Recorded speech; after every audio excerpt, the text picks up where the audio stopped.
Selamat datang di M. Harvin Zuhdi Channel, channel YouTube yang menghadirkan dakwah kultural virtual dengan pemahaman moderasi agama, menghadirkan juga cerita-cerita tentang perjalanan kehidupan yang humanis dan sublimatif dengan 3 mutu: membaca langit, dibaca bumi, melangitkan zikir, membumikan fikir.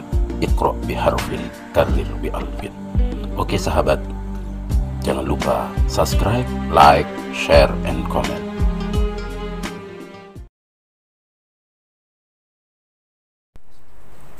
Bismillahirrahmanirrahim. Assalamualaikum warahmatullahi wabarakatuh. Waalaikumsalam warahmatullahi wabarakatuh. Alhamdulillahi 'allamal Qur'an, khalaqal insan, 'allamahul bayan. Wassalatu wassalamu ala khairil anam, Sayyidina Muhammadin al-Mustafa Badrit Tamam, wa ala alihi wa ashabihi wa man tabi'ahu bi ihsanin ila yaumiddin. Amma ba'du. Assalamualaikum, halo para pemirsa, teman dan sahabat M. Harvin Zuhdi Channel. Alhamdulillah, hari yang cerah, hari Kamis, kita berjumpa kembali dengan menghadirkan tokoh Provinsi Nusa Tenggara Barat yang dengan beliau kita akan mengkaji berkaitan dengan kebangsaan dan keumatan.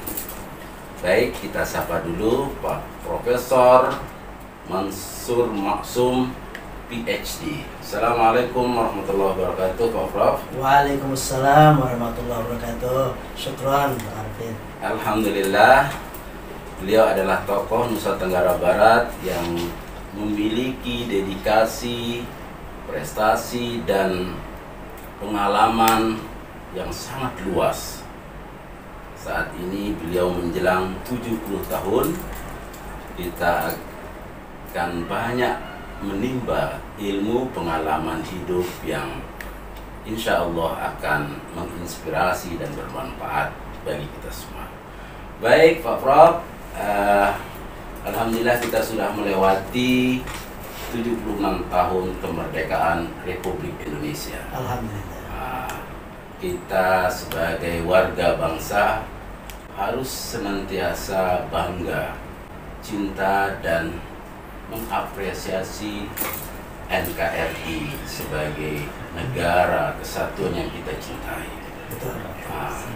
Tapi saat ini fenomena globalisasi, informasi yang begitu masif pada sisi-sisi tertentu menggerus nilai-nilai kebangsaan, menggerus semangat patriotisme, terutama bagi generasi muda, generasi milenial. Dalam konteks ini, bagaimana pandangan Pak Prof berkaitan dengan kebangsaan dan bagaimana menumbuhkan nasionalisme cinta tanah air?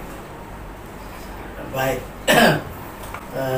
Memang tidak dapat kita pungkiri bahwa informasi yang kita terima, baik orang-orang tua seperti saya dan terutama kaum muda, itu kan sumbernya itu bermacam-macam, dan tidak semua kita piawai dalam memilah dan memilih informasi yang kita baca. Jadi berita-berita yang kita baca tidak semua mengandung sesuatu yang dapat memperkaya pemahaman kita tentang bagaimana kita hidup berbangsa dan bernegara. Fenomena ini terjadi di mana-mana. Bahkan apa yang terjadi di negara lain kadang-kadang dengan mudah ikut mempengaruhi sikap kita, sehingga kita cenderung untuk mengabaikan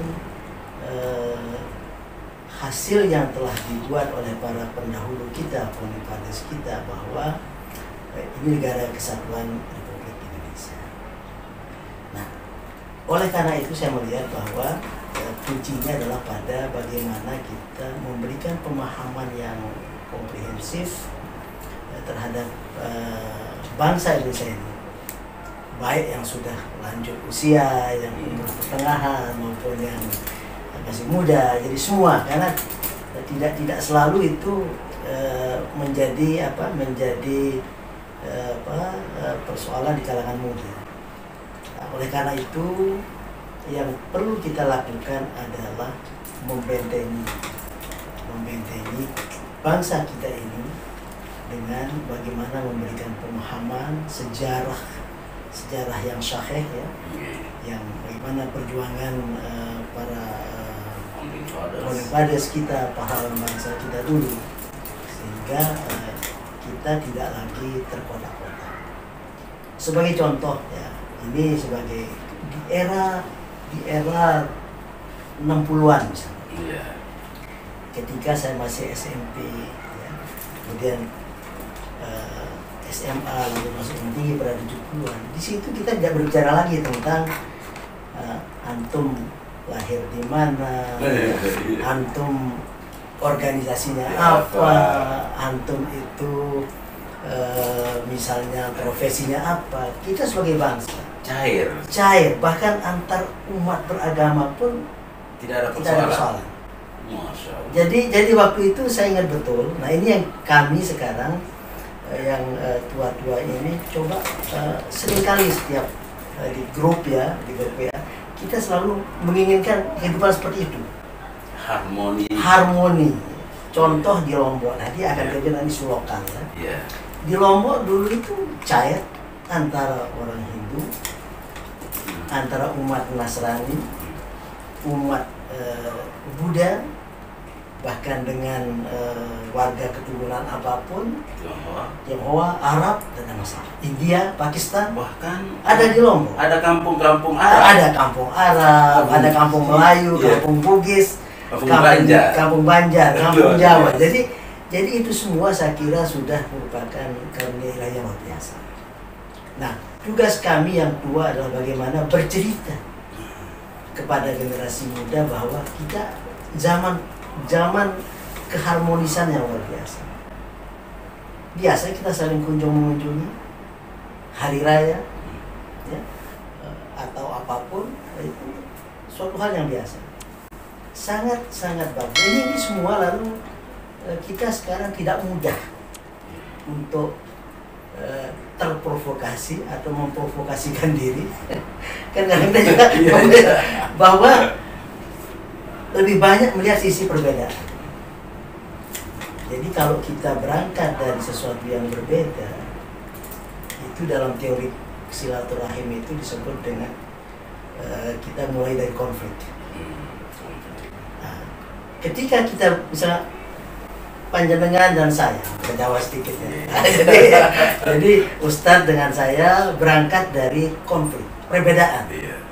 Ketika kita bertemu, berbicara, tidak ada sesuatu yang kita hasilkan karena awalnya konflik.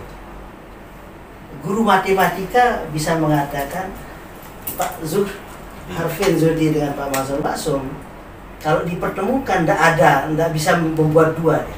Artinya 1 tambah 1 2. Tapi 1 tambah 1 0. Bahkan negatif. Pertentangan yang kita. Nah, jadi oleh karena itu saya ingin mengajak bahwa apabila berseru jangan awali dari konflik. Nah, tingkatan itu dari konflik, kompromi, kerjasama dulu, baru sinergi. Nah, sinergi ada harmoni di situ. Jadi yang paling tinggi adalah sinergi. 1 tambah 1 bisa 5. Kita bertemu, dasar sinergi, bisa kita menghasilkan sesuatu yang luar biasa. Nah, di situ silakan. Luar biasa. Jadi generasi milenial, para sahabat dan teman semua, bahwa perbedaan itu adalah sunatullah. Sunatullah, nggak bisa kita. Jadi nggak mungkin semua itu disamaratakan kalau memang asalnya berbeda. Rahim yang sama pun, iya. Jadi menghasilkan yang tidak persis sama. Inilah keunikan. Inilah Allah menciptakan, ada siang, ada malam, ada laki-laki, perempuan, ada kuat, ada lemah, ada kaya, ada miskin. Itu adalah sunatullah. Nah, persoalannya adalah ketika perbedaan ini diperbesar dimensinya, kemudian persamaan nilai-nilai unity itu dipersempit, dikotak-kotakkan. Akhirnya yang terjadi adalah konflik. Semoga kita bisa mengambil inspirasi dari ini. Baik, jadi poin tadi adalah bagaimana harmoni in diversity. Yes. Ya. Jadi itu harus kita gaungkan, diseminasikan ke publik supaya nilai-nilai norma-norma agama dan nilai-nilai kearifan lokal masyarakat itu bisa bersinergi. Inilah yang dilakukan oleh founding fathers kita dulu, sehingga bisa membangun NKRI sampai saat ini tetap utuh, tetap kukuh. Alhamdulillah. Kita prihatin dengan kasus kemarin misalnya di Afghanistan, Taliban, di negara-negara lain, porak-poranda karena mereka tidak memiliki modal kapital sosial harmoni. Nah, jadi kita terus kembangkan. Nah, ada mungkin tips bagaimana kearifan lokal, kita berbicara dalam konteks Sasak, mungkin nanti NTB Pak Prof, nilai-nilai kearifan lokal apa yang bisa untuk mempererat, memperkukuh bangunan kebangsaan kita ini? Berbicara tentang kearifan lokal, jadi saya kebetulan sekarang Pak Harvin dipercaya oleh sebagian masyarakat sebagai pemucuk Wanipair Majelis Adat Sasak. Pemucuk. Pemucuk. Jadi bahasa Sasak itu. Ya, pemucuk itu semacam apa ya? Pucuknya. Nah, tetapi di atas pucuk ada jabatan formal yang pemban. Pemban itu raja di raja. Kalau kita boleh bicara kerajaan itu raja di raja. Itu Bapak Dr. Andes Haji Lalu Azhar. Pemucuk. Kalau dalam susunan hierarki monarki semacam perdana menteri lah. Perdana menteri. Presidennya apa namanya? Presidennya namanya adalah ketua badan pelaksana Majelis Adat Sasak. Nah, yaitu Terus lalu Bayu Windia. Jadi ini Tritunggal ini. Nah, apa yang kami perbincangkan di Majelis Adat Sasak adalah seperti tadi, bagaimana kita menggali kembali, karena tidak semua kita paham tentang kearifan lokal itu dalam bersilaturahmi. Ada satu kata kunci di situ, tindih.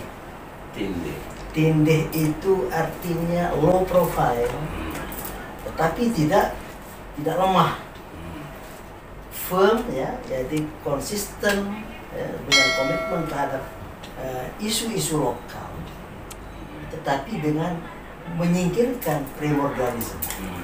Ini kan susah. Isu lokal, masyarakat lokal, tatanan lokal, tapi kok jauh-jauh dari primordialisme ini. Karena primordialisme itu adalah penyakit. Bukan berarti kalau kita angkat isu lokal, budaya lokal, bahasa lokal, bukan berarti kita primordialisme. Kita tetap kekeh sebagai penjunjung tinggi kearifan lokal. Tindih menghormati sesama, siapapun. Ya. Jadi bagaimana tradisi orang-orang tua kita sangat takzim, sangat hormat kepada orang lain, terutama kalau kita boleh kita sebut sebagai local people yang ada pendatang. Oleh karena itu pada zaman dahulu kita berdampingan Cina, Arab sampai di pelosok-pelosok. Bahkan perkawinan campur antara suku etnis Bali dan Lombok hal yang sangat biasa. Saling ambil gitu ceritanya. Tetapi tetap mempertahankan aspek religi. Tidak boleh dicampur itu.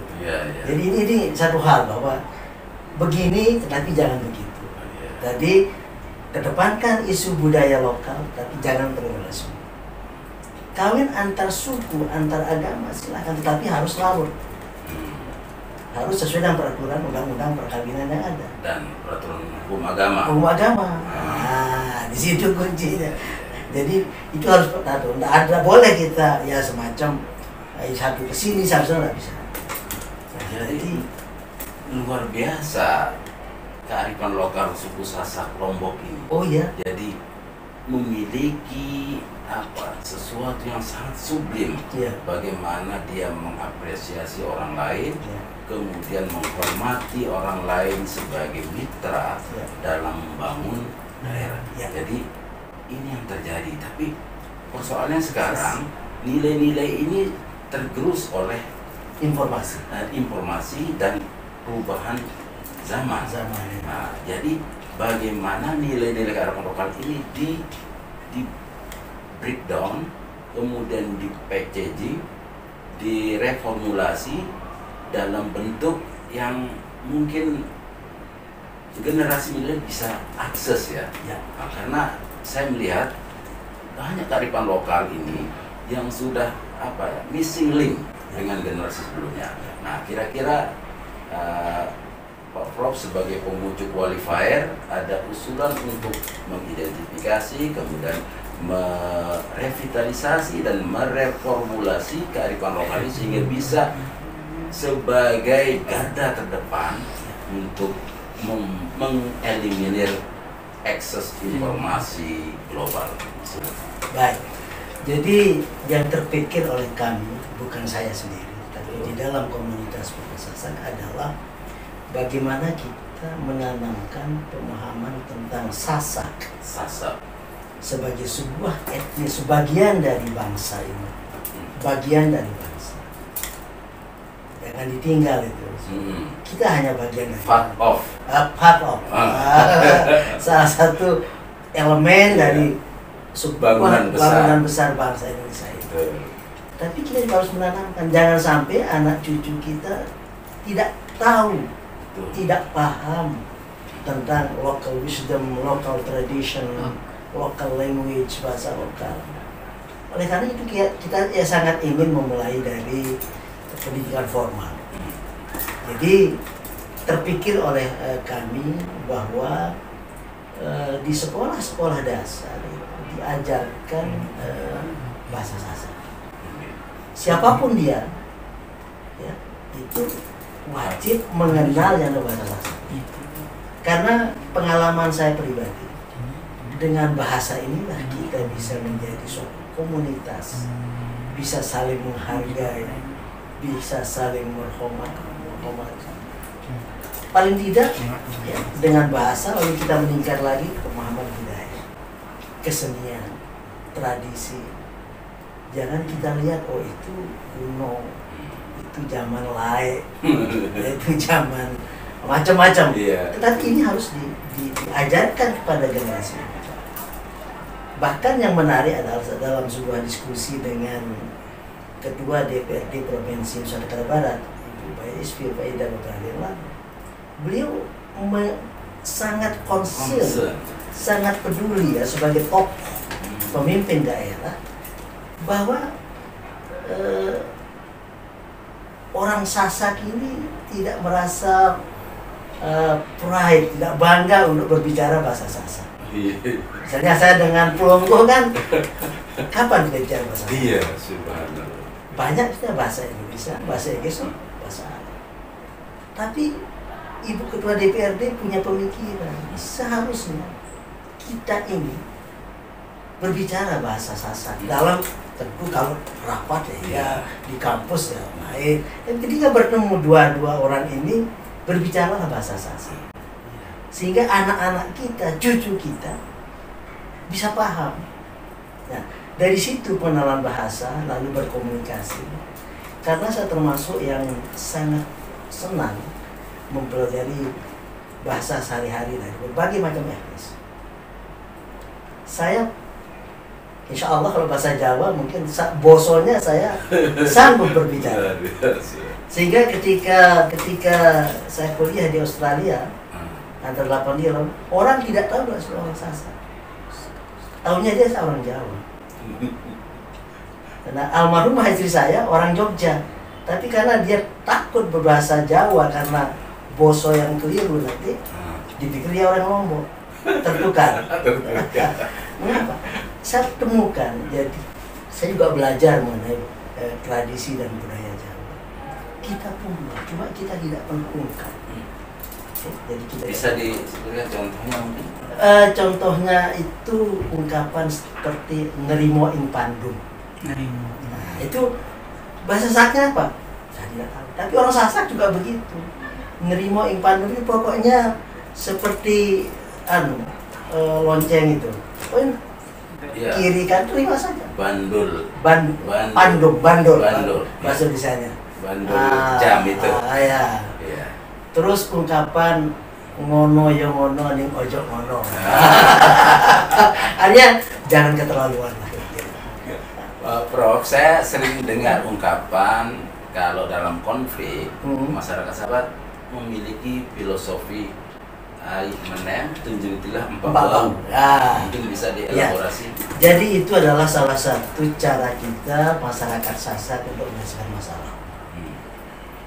Jadi kita itu jangan memperkeruh masalah.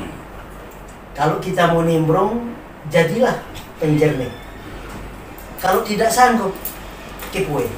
Nggak usah dekat-dekat.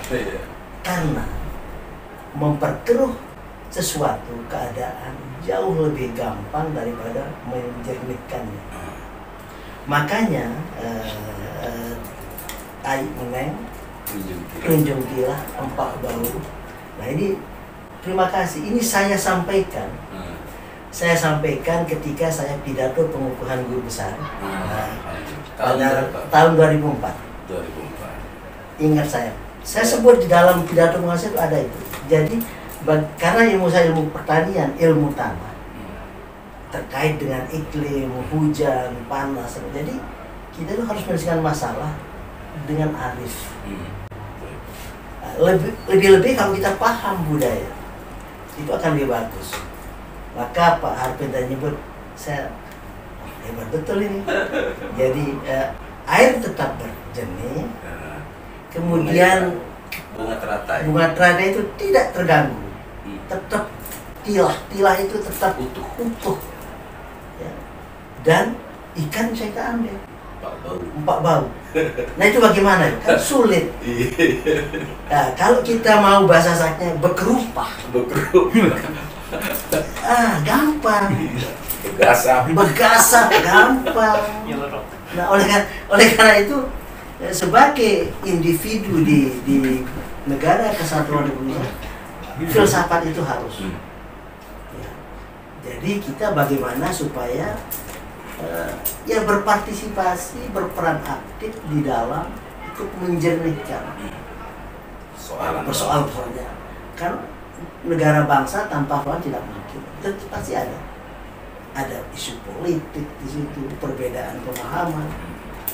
Tapi oleh karena itu kalau kita sudah berprinsip bahwa tadi tindih ya, kita saling menghargai, menghormati, ya, kemudian berpegang pada prinsip-prinsip tertua ya, slogan namanya orang-orang tua kita sangat ada. Jadi luar biasa para pemirsa, teman dan sahabat semua.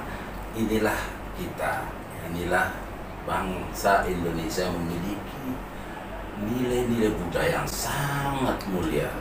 Jadi ada tadi tindih, ada merang, ya.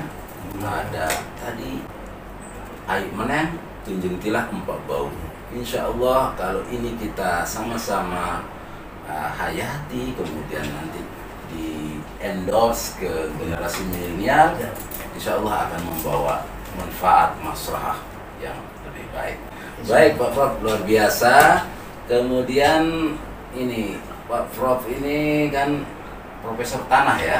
Iya, Profesor Guru Besar Ilmu Tanah. Iya. ISK disebutnya Jadi Guru luar Besar biasa Ilmu ini. Tanah. Ilmu tanah. Tanah itu tempat kita berpijak. Ya, Tempat kita berasal. ya, Dan tempat kita akan kembali. pasti. Al-Quran dalam surat Al-Hud ayat 60 menyebutkan huwa ansha'akum minal ardi wasta'marakum fiha. Dialah Allah yang menciptakan kamu dari tanah dan memerintahkan kamu untuk memakmurkannya, menjadi pemakmur di tanah ini. Nah, Sadaqallahu ini azim. Sadaqallahul luar biasa. Al-Quran 15 abad yang silam sudah berbicara tentang tanah ini. Nah, dalam pandangan Profesor Tanah, ya, bisa diungkap nilai-nilai filosofis apa tanah ini? Ya, tanah Sasak, tanah Indonesia, dan tanah dunia. Ya. Silakan. Jadi kita akan bicarakan dari tanah. Ini. Tapi kami dari pembelajar ilmu tanah juga dari Saripatinya. Nah, Saripati.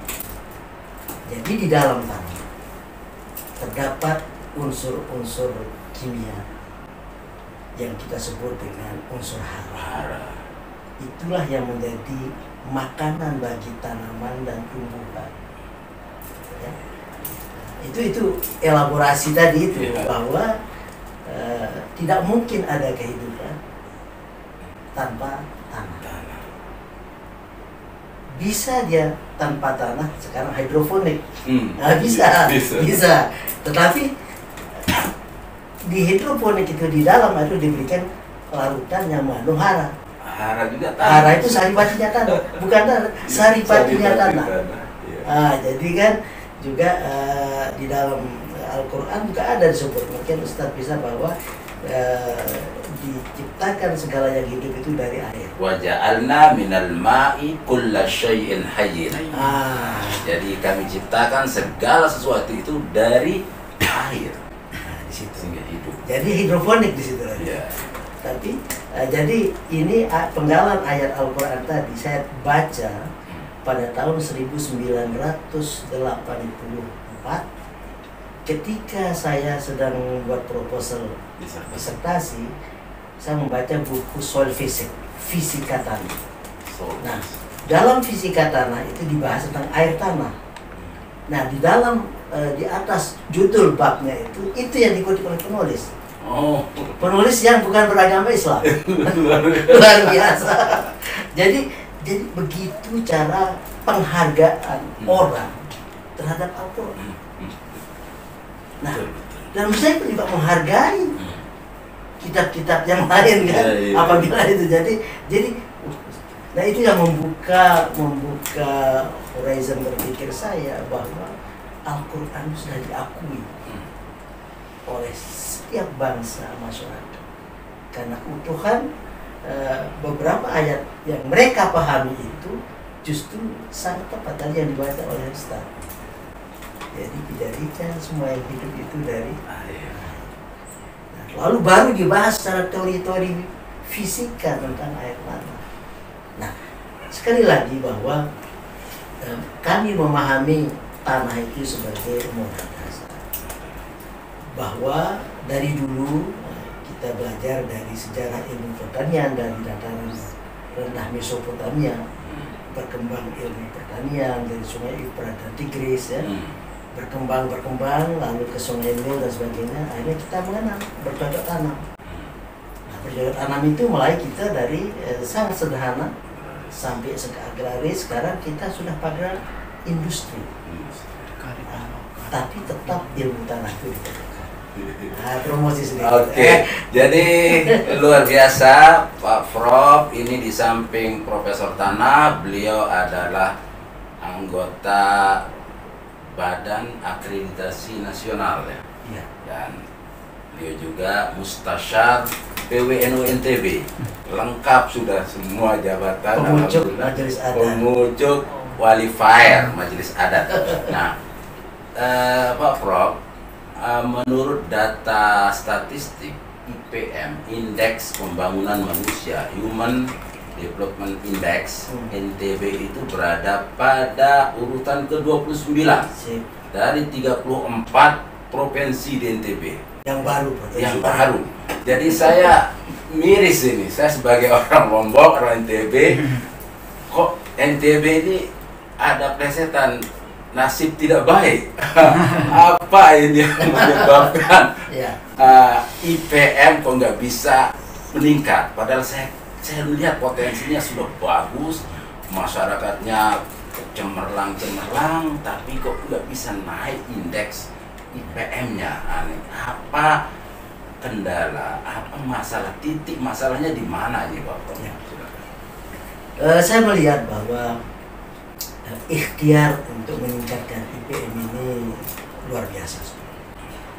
Pemerintah, siapapun yang jadi pemerintah, sekarang gubernur, sampai jadi wali kota, bupati, mereka tetap meningkatkan itu. Tapi tentu tidak semudah yang kita bayangkan. Kalau kita lihat ya Pak Hafin, jumlah perguruan tinggi di Nusa Tenggara Barat ada 74 perguruan tinggi. 74. Ya. Yang negeri 3, UNRA, UIN dan Politeknik Pariwisata. Yang 69 yang 71 swasta. Luar biasa. Dan tidak ada yang tidak hidup, survive. Dan semangat lagi membuat yang baru. Nah, itu saya lihat itu sebagai ikhtiar untuk peningkatan SDM, IPM terutama.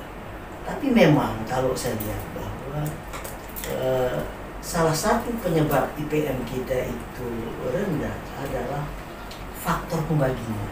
Pembaginya apa? Jumlah penduduk kita. Oh, gitu. Jadi mau yang hebat sampai ini kan Iya. dibagi dengan sekian juta kan. Iya. Jadi segitu. Jadi oleh karena itu barangkali perlu kembali dipertimbangkan mendekatkan dan meningkatkan pelayanan kepada publik oleh pemerintah. Jadi ada kabupaten yang sangat padat penduduk. Lombok Timur. Iya, Itu 1,7 juta. itu kayak apa itu? Mengatur ya. Mengatur, memikirkannya itu Pak. Jadi Lombok Tengah sekitar 1 juta. Kalau di Pulau Sumbawa bagaimana? Lebih nyaman lah. Iya. Dari segi jumlah penduduk. Lebih nyaman dari segi jumlah penduduk. Luas lahan yang banyak ya, cuma yang kurang intensifikasi pertanian. Kalau saya dari orang, nah kebetulan Pak Hafin, baru hari Ahad yang lalu saya ditelepon oleh salah seorang alumni Volkswagen. Entah dari mana dia dapat informasi bahwa maksum akan pensiun. Jadi sebagai pegawai negeri sipil, tugas saya akan selesai per 1 Desember. Dan SK Menteri sudah saya peroleh. Tetapi tugas kedinasan, tugas di perguruan tinggi sudah selesai. Dan alhamdulillah saya insya Allah akan mengakhirinya dengan smooth, dengan nyaman. Lalu seorang alumni itu, terus mahasiswa saya dulu, mengajak saya berpikir untuk bagaimana memakmurkan Kabupaten Sumbawa. Nah, lalu saya bilang, siap Adinda. Jadi saya punya ilmu, saya punya pengalaman. Karena begitu saya lulus sarjana pada tahun 1998, di samping kembali ke UNRAM sebagai dosen, saya menjadi counterpart. Ada konsultan dari Kanada dulu, yang namanya Venco Consultant. Saya bekerja 2 tahun di situ, 2,5 tahun, untuk mempelajari sumber-sumber air di Pulau Sumbawa. Makanya ada dam Labangka, ada dam Parado, semua itu salah satu hasil. Saya 2,5 tahun mendampingi expert dari Kanada. Dari situ saya belajar bahasa Inggris. Jadi dari situ kesempatan. Dan karena saya tahu dia itu PhD dari Kanada, saya juga ingin PhD. Lalu beliau nasihati saya, kamu sekolah lagi aja. Adelaide ya? Adelaide saya, Adelaide Australia Selatan. Nah, jadi bahwa apa yang menjadi tadi itu adalah IPM itu bagaimana kita itu mencoba tidak saja harus orangnya, tetapi harus aspek lain. Tidak mungkin kita menjadikan riset itu hebat kalau resources kita terbaik. Sumber daya alam tidak kita kelola dengan baik. Jadi oleh karena itu pengembangan SD tidak melulu melalui pendidikan, tetapi sektor lainnya harus diperkuat. Sinergi itu. Jadi harus kita bersinergi. Udah bisa saya orang perguruan tinggi kalau nggak mikir yang lain nggak bisa. Masalah kemasyarakatan, masalah agama, masalah keharmonisan, living harmony itu juga. Bagaimana kita maju IPMK kalau kita eker-ekeran terus? Harus saling sikat, saling sikut. Pesta demokrasi sekali 5 tahun. Nah, jadi oleh karena itu, jadi sekali lagi Pak Alvin, saya melihat bahwa IPM kita itu memang tantangan. Pada tahun 2007 saya pernah menganalisis secara sangat cermat IPM kita. Satu, dibantu teman-teman di UNRAN, waktu itu saya masih rektor UNRAN. Saya coba apa yang bisa kita perlakukan terhadap SDM kita supaya bisa melesat. Nah, tentu waktu itu kita berpikir salah satu pendidikan formal. Setelah saya lihat tidak cukup, bahwa kita harus bersinergi dengan pengembangan yang lain, SDM. Jadi baik, luar biasa. Jadi ini kan ke depan NTB terutama Pulau Lombok ini akan dibangun GP Grand Prix, Grand Prix, lintasan yang akan datang banyak wisatawan, banyak orang dari luar datang ke Lombok. Grand Prix 2022. Nah, ini sudah clear, alhamdulillah, itu satu sisi. Kemudian ada Kek Mandalika, itu jadi kawasan wisata ekonomi terpadu. Nah, ini peluang-peluang ke depannya. Jadi kita melihat mudah-mudahan ini bisa menaikkan sekali lagi IPM itu. Nah, tapi datangnya wisata macam-macam ini pasti akan membuat bangunan-bangunan tadi yang sudah kita bahas, norma agama, norma kearifan lokal itu boleh jadi goyah kalau tidak memperkuatnya. Nah, sebagai seorang mustasyar PWNU NTB, apa yang bisa dilakukan kepada umat, pada generasi milenial ini untuk memperkuat bangunan agama, fundamental religius dan kearifan lokal ini untuk menghadapi the next future. Ya, saya kira peran ormas keagamaan. Nah, kita di sini banyak ormas keagamaan, tetapi tentu kita paham bahwa Nahdlatul Ulama, Nahdlatul NWI, kemudian Muhammadiyah, kemudian ada Syarikat Islam, semua ada di situ. Termasuk Matlabul Anwar. Ini barangkali kita punya peran masing-masing. Jadi tidak bisa sekali lagi kita melepaskan tanggung jawab itu kepada satu segmen masyarakat tertentu. Kita semua punya tanggung jawab. Jadi sebagai mustasyar Nahdlatul Ulama Pengurus Wilayah Nusa Tenggara Barat, bahwa apa yang dilakukan sekarang on the right track. Jadi bahwa memperkuat pemahaman dan pengamalan tradisi-tradisi Nahdlatul, dan itu kalau itu sudah kita lakukan, itu gempuran dari manapun bisa kita tangkap. Mau datang orang-orang yang tidak mengenal Tuhan sekalipun, itu bisa kita ajak bicara. Nah, tetapi sekali lagi bahwa penguatan itu harus diperankan, penguatan ketahanan masyarakat terhadap masuknya bukan hanya orang, bisa membawa paham ideologi. Jangan sampai tergoyahkan, karena nanti kalau itu yang terjadi, maka kita akan melihat bahwa setiap pembangunan, setiap event tentu ada sisi lain. Saya sebut posisi negatif. Sisi lain yang harus kita pahami dan sikapi dengan arif.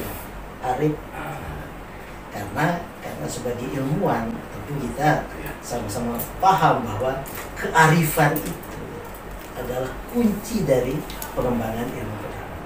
Sebagai seorang ilmuwan saintis, modalnya adalah kejujuran. Tapi dia bermuara apapun yang dia lakukan, tapi dia harus sampaikan pada secara arif. Oleh karena itu antara kejujuran dan kearifan ini banyak proses. kita sebagai orang yang berpendidikan, insya Allah bisa memerankan agar kita bisa mengajak masyarakat untuk menyikapi semua isu persoalan paham yang datang dengan arif. Luar biasa. Arif itu akar katanya dari arafa. Itu sesuatu yang dikenal, diketahui oleh common sense. Jadi itu yang disebut dengan amar ma'ruf nahi mungkar. Jadi ketika kita mengajak kebaikan itu harus dengan menyentuh dimensi teaching heart-nya, hati orang. Jangan cepat memberikan justifikasi atau justifikasi atau fonisisasi, bid'ahisasi, kafirisasi kepada orang lain yang berbeda dengan kita. Mari kita buka ruang dialog secara inklusif sehingga terjadi saling memasuki. Nilai-nilai kebaikan itu sifatnya universal. Man arafa nafsahu arafa rabbah. Jadi barang siapa yang mengenal karakter dimensi dirinya, maka dia mengenal karakter atau dimensi Allah Jalla wa'ala. Luar biasa podcast bincang-bincang kita dengan tokoh Profesor Haji Mansur Maksum, PhD, tokoh NTB, tokoh pemucuk wali fair masyarakat Sasak, NTB, Nusa Tenggara Barat. Dan kita ucapkan mudah-mudahan tetap berdoa, tetap sehat walafiat menjelang ulang tahun yang ke-70. Mabruk, alfa mabruk. Amin. Profesor, assalamualaikum. Amin. Terima kasih teman dan sahabat M. Harfin Zuhdi Channel. Kita kembali pada kesempatan yang lain dengan tokoh, para inspirator, inspirasi lainnya. Syukron wa dumtum bil khair wallahu muwaffiq ila aqwamit thoriq. Assalamualaikum warahmatullahi wabarakatuh. Waalaikumsalam warahmatullahi wabarakatuh.